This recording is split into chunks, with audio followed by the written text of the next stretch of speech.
இப்போ எம்ஜிஆர் ஐயாவை சுட்ட அந்த ஒரு விஷயத்தை பத்தி ஒவ்வொருத்தரும் ஒவ்வொரு மாதிரி சொல்லுவாங்க. இன்ஃபேக்ட் அவரே கூட சொல்லும் போது ஏன் என் ஃப்ரெண்டு பக்கத்துல கம்பு இருந்தா கம்பு எடுத்து அடிச்சிருப்பேன், துப்பாக்கி இருந்து அடிச்சு சுட்டேன் ஏன்னு ரொம்ப கேஷுவலா தான் அவர் ராதாயா ஹேண்டில் பண்ணியிருக்காரு. எம்ஜிஆர் ஐயா இறந்த பிறகும் உங்க ஃபேமிலி மேல ஏதாச்சும் ஒரு இது இருந்துச்சா, அதுக்கு மேல ஒரு பிளாக் மார்க் இருந்துச்சா? அப்படிலாம் ஒன்றும் கிடையாது ராஜா, அதெல்லாம் மறந்துட்டாங்க. ஏன்னா தெரியும் 2 பேரும் அவ்வளோ க்ளோஸ்ன்னு. உண்மை தெரிஞ்சவங்களுக்கு தெரியும்பா. Okay okay okay. உண்மை தெரியாதான் இந்த மொட்டைத்தனமா இருப்பாங்களா, அவங்களுக்கு தான் கோவம் இருக்கும். இது என்ன ஒரு முக்கியமான விஷயம்னா 2 பேருமே பாருங்க காரணம் சொன்னாங்களா எதுக்கு சுட்டேன்னு? நீங்க கடைசி வரைக்கும் சொல்லல. ஏன்னா நல்ல நண்பர்கள் சொல்ல மாட்டான், வேற ஒருத்தவங்க கொளுத்தி போடுவாங்கல்ல. 2 பேருமே சொல்லி என்ன எதுக்காக சுட்டாங்க சொல்லி அப்போ அவங்க நட்பு எவ்வளோ பேசுவாங்க இல்லை.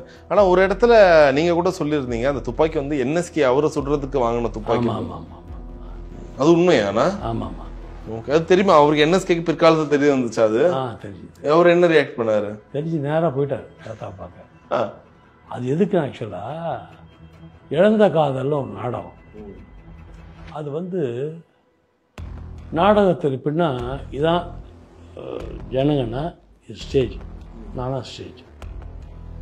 இங்கேருந்து லெஃப்ட்லேருந்து உள்ளே வந்தால் வெளியேருந்து வரவங்க, ரைட்டில் உள்ளே போயிட்டா வீட்டுக்குள்ளே போயிட்டாங்க. இப்படி வந்து இப்படி போயிடணும். பின்புறம் காட்டவே கூடாது. சொல்லுது புரியல? பின்புறம் காட்டினால் அது இலக்கணத்துக்கு தப்பானது, நாடகமே தப்பு.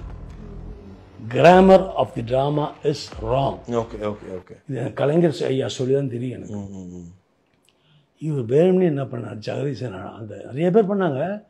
இவர் பண்ணும்போது என்ன பண்ணார், ஆக்சுவலாக கதை என்னென்னா அப்பா வந்து ஒரு சின்ன பொண்ணை கல்யாணம் பண்ணுவார். அந்த சின்ன பொண்ணுக்கு தாத்தா மேலே பையன் மேலே அப்பாவோட பையன் மேலே ஒரு கார் வந்துடும். ஆனால் இவர் ஒத்துக்க மாட்டார், இவர் நல்லவனாக இருப்பார். அப்போ ஓப்பன் பண்ணும்போது சேரில் உட்கார வச்சுட்டு ஒரு காலத்துக்கு மேலே வச்சு கழுத்தை படிச்சு வச்சு முடி இப்படின்னு தாத்தா கம்பி சுருள் கம்பி மாதிரி அப்படி ஆடும், அலை மாதிரி வரும்.